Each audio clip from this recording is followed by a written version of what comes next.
एक दिन एक गरीब किसान रोज की तरह जंगल में लकड़ी काटने गया।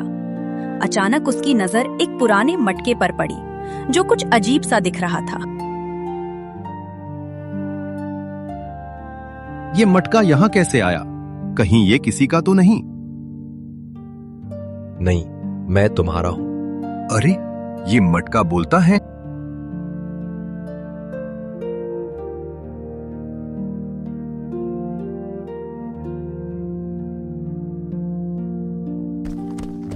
किसान मटके को उठाकर घर की ओर चलता है।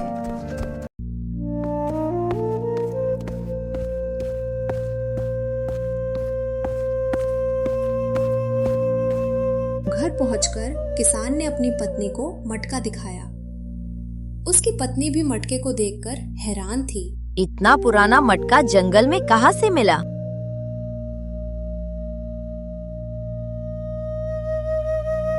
मैं तुम्हारी मदद करने आया। अरे, ये मटका बोलता है। आप सच बोल रहे हैं?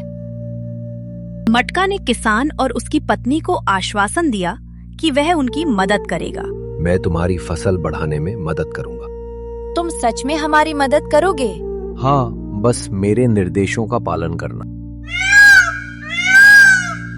अगले दिन से ही किसान ने मटके के दिए गए निर्देशों का पालन करना शुरू कर दिया। समय बीतता है और किसान की मेहनत रंग लाने लगती है। धीरे धीरे किसान की फसल बढ़ने लगी। उसकी मेहनत और मटके की मदद से फसल हरी भरी हो गई। देखो, हमारी फसल कितनी अच्छी हो गई है। हाँ, मटके की वजह से ही ये सब मुमकिन हुआ। किसान की आर्थिक स्थिति में सुधार होता है। मटके की मदद से किसान की आर्थिक स्थिति सुधर गई और अब वो और उसकी पत्नी सुखमय जीवन जी रहे हैं। मटके की वजह से हमारी जिंदगी बदल गई। हाँ, सच में हम उसे हमेशा धन्यवाद देंगे। गांव में एक लालची सेठ रहता था जो किसानों की बढ़ती हुई फसल देखकर जलता था। उसे शक था कि किसान के पास कोई जादुई वस्तु है जिसकी मदद से उसकी फसलें इतनी हरी भरी होती हैं। कहाँ से आती है इतनी पैदावार? इससे जरूर कोई जादू है।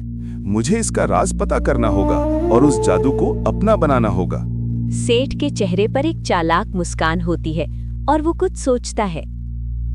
सेठ अब किसान के घर जाता है, मिठाई का डिब्बा लिए हुए, और दोस्ती का दिखावा करता है, मगर उसकी नजर किसान के घर के एक कोने में रखे मटके पर होती है। नमस्ते भाई, तुम्हारे यहाँ की फसलें तो कमाल की हैं। धन्यवाद सेठ जी, ये सब मेहनत का फल है। वाह, ये मटका बड़ा सुंदर है। क्या इसमें कुछ खास है? सेठ समझ जाता है कि मटके में जरूर कोई जादुई शक्ति है। वो उसे चुराने की योजना बनाने लगता है। इस मटके में जरूर कोई ताकत है। अगर ये मेरे पास हो तो मैं भी अमीर बन सकता हूँ। आज रात ही इसे चुराना होगा। रात गहरी थी और सेठ चोरी छिपे किसान के घर में घुस गया। उसने धीरे से मटके को उठाया और बाहर की ओर बढ़ने लगा। छोड़ो मुझे, मैं जादुई हूँ। मुझे चुराने वालों को मैं नहीं छोड़ता। ये बोलता भी है। मटके की आवाज सुनकर किसान और उसकी पत्नी जाग गए।